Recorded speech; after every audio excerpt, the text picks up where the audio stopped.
Happy Valentine Days untuk semuanya ya, meskipun terlambat teman-teman ya. Yuk kita selalu berkasih sayang supaya kita selalu dianugerahi dengan energi yang sangat positif dari alam semesta. Nah sekarang saya kembali akan membahas lagi tentang pengalaman pribadi saya ini tentang melamun teman-teman ya. Dan tentang kepura-puraan. Nah ini ternyata pengalaman saya waktu kecil ini banyak sekali tentang afirmasi yang tidak disadari. Kalau dulu kan belum ada namanya law of attraction ya, belum ada tergali gitu kan. Sebenarnya sudah ada sih dari dulu juga, cuman karena ide tentang itu belum diistilahkan sekarang menjadi law of attraction. Tapi setelah diteliti, setelah direnungkan, ternyata saya sebenarnya dari kecil sudah mengalami afirmasi dan manifesting yang tidak disadari teman-teman ya. Nah, kalau pada video yang lalu saya memanifestasi tentang hobi saya untuk passion ya. Dan sekarang saya akan mengulas dan ingin bernostalgia, ingin flashback yaitu tentang hobi saya, yaitu dengan seni ya atau menyanyi. Nah ternyata sedari kecil saya ingat betul saya suka banget menyanyi gitu kan. Nah kalau ada lagu-lagu dulu, lagu-lagu dangdut zamannya Elvi Sukaisi sama Bang Haji Rhoma Irama ya. Nah saya ini dari kecil selalu mendengarkan. Nah lalu saya ambil, dulu kan ada senter ya, senter yang warnanya putih itu yang dari apa itu ya, pokoknya bening kayak stainless. Nah punya bapak dulu kan. Nah lalu aku nyanyi, pura-pura nyanyi itu jadi mic-nya, jadi ibu penontonnya gitu. Kalau aku habis nyanyi ya ibu tepuk tangan, senang banget rasanya. Itu lagi umuran 4 tahun apa 5 tahun ya. Aku juga udah lupa ingat, tapi masih ada di benakku, ada bayangan, oh iya aku dulu pernah menyanyi depan ibu gitu. Lalu setelah aku SD, aku pura-pura punya grup band di situ. Nah kebetulan anggotanya ada 5. Aku ingat sekali teman-temannya, namanya 1 dede, 2 adik, ketiga omah ya, keempatnya Yani, kelimanya aku. Nah di situ aku selalu jadi pimpinan band. Jadi di situ kan kita dulu punya semacam, kalau di kamu ada tagoni ya. Kalau teman-teman orang Sunda, orang Islam pasti tahu namanya tagoni apa. Itu ada genjering kan, genjering itu ya alat musik yang dari kulit itu kan, ininya dipakai bulat-bulatan itu kan kayu. Nah jadi kalau ini kan kita nyanyi-nyanyi kayak grup band itu kan. Lalu aku dandanin dulu, aku make upin dulu sampai teman-teman ada yang jadi penyanyi 2, yang tukang musiknya 2. Nah aku sebagai vokalisnya di situ. Nah itu lagi SD itu, kemana-mana kami berlima itu kan, ada grupnya, ada timnya gitu. Nah lama-lama kami kan tumbuh dewasa, masing-masing berpisah ya. Ada yang di Jakarta, ada yang di Kalimantan, ada yang di kampung. Tapi kami sering ketemu setelah dewasa kan. Kami kadang-kadang lebaran itu kan di kampung ketemu gitu kan. Nah di antara teman-teman itu juga ada yang suaranya bagus, yang namanya si Odom itu. Nah sekarang Odom itu ada di kampung aku gitu kan. Nah dia yang paling sering tampil ya di situ. Nah lalu waktu ini berjalan terus sampai aku sekolah. Nah di situ pas SMP kelas 2 kalau nggak salah, SMP kelas 2, di situ kan ada yang namanya Orkes Melayu Sinar Remaja dulu ya di Tasik, itu ngetop banget. Nah lalu aku tuh sama tetangga diajak nonton, bahkan aku harus nyumbang lagu. Nah aku ingat lagu pertama itu panggungnya itu di bawah ini, di kebun bambu ya, dekat sekolahan SD. Aku ingat banget itu situ aku nyanyi gitu sampai aku ingat Pak Iwan namanya ya, katanya suaranya bagus, katanya nanti kalau sudah besar nyanyi di Sinar Remaja ya, katanya di grup ini gitu kan. Ya sudah, akhirnya waktu berlalu lah ya. Nah ketika setelah tamat SMA, waktu itu aku kan tidak di kampung ya, pindah ke kota ya. Ketemu lagi tuh sama grup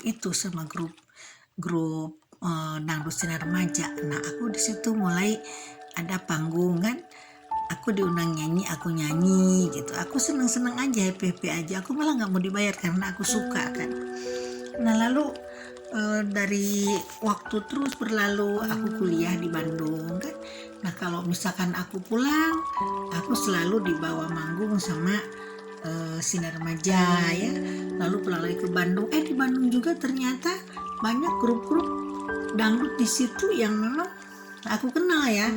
Kayak di Banjaran, kayak di Bandung Kota gitu, terus di Holis. Nah dari situ aku mulai, kalau malam minggu aku sering diajak manggung ya, diajak nyanyi, tapi aku tetap nggak mau komersil karena aku hanya hobi aja gitu kan. Nah mulailah di situ ada musim karaoke kan. Nah karaoke ini mulai tahun berapa ya itu, tapi yang pasti aku lomba karaoke itu senang banget itu kan. Tapi aku nggak pernah latihan kalau lomba karaoke itu. Misalnya kadang-kadang pulang dari luar kota dari mana gitu, lalu di jalan ada lomba karaoke, aku ikut, selalu menang. Lalu misalkan waktu itu aku ingat waktu pulang dari Lampung kan lewat ke Terminal Cianjur ya, bisnya transit di situ karena bisnya mogok waktu itu. Waktu itu belum ada bis malam ya, bis biasa reguler ya. Lalu di situ ada pengumuman, ada spanduk lomba karaoke se-Cianjur gitu yang diselenggarakan sama LLAJ. Aku ikut. Alhamdulillah teman-teman, aku juga menang jadi juara. Dan sampai sekarang aku simpan kaosnya jadi kenangan itu, zaman di Cianjur itu. Nah, lalu dari waktu ke waktu akhirnya aku kenal sama orang banyak, sama artis. Nah, sampai akhirnya kan ada studio ya, ada studio, tahulah teman-teman juga ya, yang menyelenggarakan acara dangdut ya. Nah akhirnya sampai suatu saat, sampai sekitar 5 tahun yang lalu, aku masih berkarir di studio itu dalam bagian dari bidang dangdut teman ya. Pada waktu itu aku masih merangkap bekerja di perusahaan asing, tapi kalau malam aku selalu di studio di situ, terlibat ke dalam siaran yang bertema lagu dangdut itu kan. Nah ini luar biasa teman-teman ya. Jadi kelakuan, afirmasi, dan lamunan kita dulu waktu kecil ini menjadi kenyataan. Cuma karena saya tidak menggeluti di bidang itu, tapi saya hanya sekedar hobi, dan hobi itu masih tetap sampai sekarang saya jalankan. Bahkan dari hobi nyanyi ini banyak banget kemudahan-kemudahan teman-teman ya. Di antaranya saya kan punya keluarga di Sumatera juga ya. Nah jadi kalau saya mau ke Lampung, di kapal saya nyanyi, akhirnya saya dikenal kan, sering lewat, akhirnya nanti pada minta merabe saya. Nah sampai saya saking seringnya di situ nyumbang lagu, akhirnya saya ditawarin kerja, tapi saya tidak kerja di situ. Saya hanya senang aja, hobi aja. Tapi ternyata lama kelamaan mereka kenal sampai aku dianggap keluarga besar di pelabuhan di situ. Akhirnya sampai sekarang aku tidak pernah harus beli tiket kalau ke sana. Tapi bukan memaafkan kelebihan saya, tapi memang dari kebisa itu, dari hobi itu bisa menimbulkan kemudahan-kemudahan teman-teman ya. Begitupun kalau ada tempat hajatan-hajatan, aku sering diajak untuk nyanyi, tapi sekarang aku tidak komersil. Dari dulu pun saya tidak komersil, tapi ternyata hobi itu memudahkan kita untuk melangkah ke bidang yang lain. Di antaranya dalam bisnis saya punya hobi nyanyi, saya lebih dikenal gitu kan, karena dari hobi itu banyak orang-orang yang punya perkusin yang sama. Akhirnya kita di sana juga menemukan komunitas-komunitas yang cocok dengan kita. Nah jadi sekali lagi, yang namanya lamunan, yang namanya hayalan, yang namanya kebiasaan kecil itu ternyata ada sambungannya kepada saat kita setelah dewasa. Nah jadi kalau anak-anak kita punya hobi, biarin aja dikembangkan, biarin aja akan bertumbuh, karena nanti akan ada manfaatnya. Nah ini saya sudah rasakan teman-teman ya. sekali lagi jangan takut untuk berhayal, jangan takut untuk melamun, jangan takut lagi untuk berpura-pura, karena pura-puraan itu bagian dari afirmasi yang sangat penting, merupakan manifesting yang sangat penting yang terus harus kita lakukan, repetisi berulang-ulang dengan tekun, karena dari situ nanti akan tumbuh karakter, dan karakter itu nanti akan menimbulkan sikap-sikap yang attitude yang positif, sifat-sifat yang baik, hingga kita nanti akan terbawa sampai dewasa. Nah, tapi juga misalkan ada anak yang punya hobi yang kurang bagus di masa kecilnya. Nah, itu harus diluruskan, karena hobi-hobi yang sangat bertentangan dengan hal-hal yang bersifatnya positif, yang bersifatnya yang bagus untuk ke depan, itu memang harus segera dialihkan kepada hal yang positif, karena mungkin hobi itu kadang-kadang ada efek dari melihat TV, ada melihat teman-temannya yang seperti misalkan melihat orang gulat, nah jadi hobinya dia gulat, itu kekerasan. Jangan dikembangkan. Tapi anak itu kita harus mulai dipandu, harus mulai ditinjau, dilihat, dibimbing sama kita, jangan sampai nanti terlanjur bahwa dia suka dengan kekerasan, karena itu nanti akan menimbulkan bahaya yang sangat-sangat besar, teman-teman ya. Memang tidak mudah sih untuk membelokkan, untuk mendidik anak-anak yang sudah terlanjur punya hobi yang kurang positif, tapi kita sebagai orang tua tentunya harus siap dan harus bisa untuk memandu anak kita sampai nanti bertumbuh setelah dewasa. Apalagi misalkan anak kita laki-laki. Nah, kalau anak kita laki-laki ini, kita biasanya harus lebih strength dalam hal mendidik attitude, mendidik sikap, dan apalagi tontonan-tontonan di televisi ini kan sekarang beraneka rupa, teman-teman ya. Kalau kita tidak bimbing, apalagi di HP kita sekarang, anak-anak kita kan sudah pegang Android.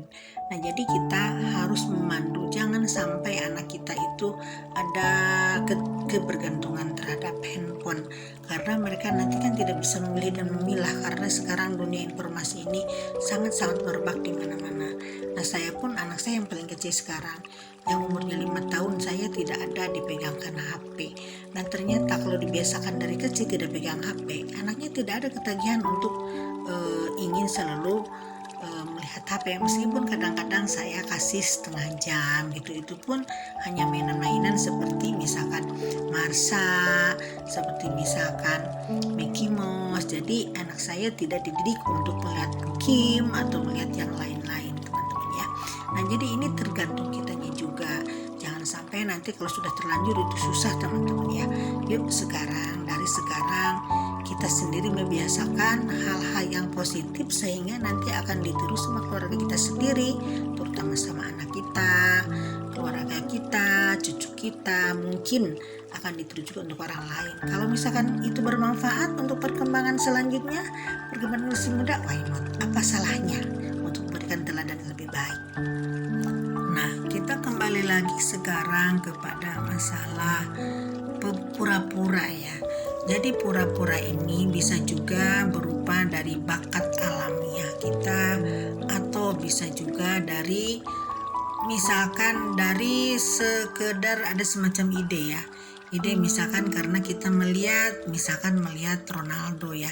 Nah, Ronaldo kan sekarang luar biasa, teman-teman ya, sedang menjadi sorotan yang positif di dunia, karena dia ini bukan hanya sekedar pemain bola, tapi dengan rasa kemanusiaan yang tinggi, juga karena sikapnya sangat arif, sangat baik, sangat rendah hati. Jadi dia tuh banyak disukai semua kalangan, terkecuali anak-anak, ibu-ibu, bapak-bapak, kakek nenek, siapapun. Nah, jadi misalkan kita bisa sih dari sebuah lamunan itu, sebuah keinginan itu, bisa melihat seorang figur, misalkan figur Ronaldo. Biasanya kan itu ditiru, teman-teman ya, apalagi sama anak-anak laki-laki. Wah, aku ingin jadi Ronaldo nih gitu kan. Nah, gak apa-apa dia meniru yang positif aja, dan kita harus membimbingnya supaya memang terarah kepada hal yang lebih positif lagi. Misalkan dia ingin jadi seorang Ronaldo, bimbing aja sama kita, dibelikan bola, lalu masukin di klub sepak bola. Nah, itu akan lebih positif daripada dia hanya sedang misalkan main layangan atau hanya sekedar dia main game ya. Sekarang ini kan di HP ini benar-benar banyak hal-hal, kalau misalkan kita kurang-kurangnya untuk punya filter, ini sangat-sangat bahaya untuk kehidupan anak-anak di masa yang akan datang. Belum lagi dari radiasi HP, dari radiasi laptop, dari radiasi internet. Nah, jadi kita mendingan membawa anak-anak ke lingkungan yang bersifat alam bebas, teman-teman ya. Karena sepak bola kan di lingkungannya alam bebas. Kalau misalkan anak-anak dididik untuk main hobi catur, supaya anak-anak kita bisa nanti membuat strategi gimana sih cara menghadapi kehidupan ini.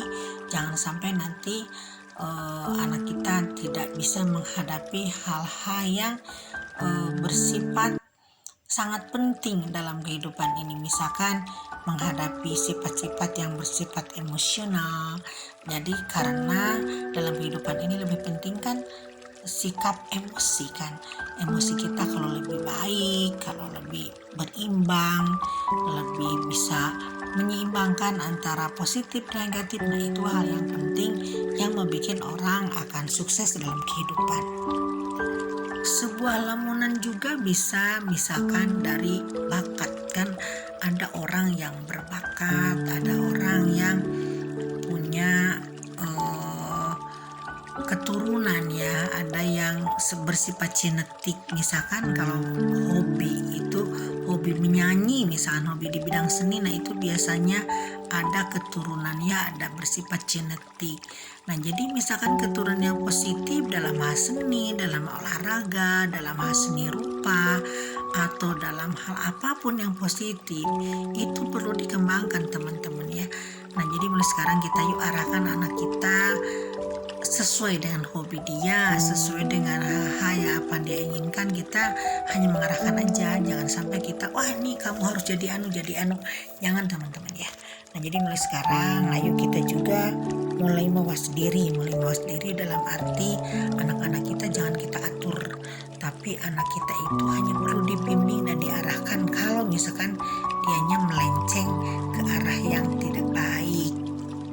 Dan yang paling terutama sekarang, hindarkan dari hal-hal yang terlalu banyak HP, handphone. Karena itu di handphone itu kita tidak bisa memfilter apa yang terjadi di sana, dan kita tidak bisa mengawasi anak-anak 24 jam kan.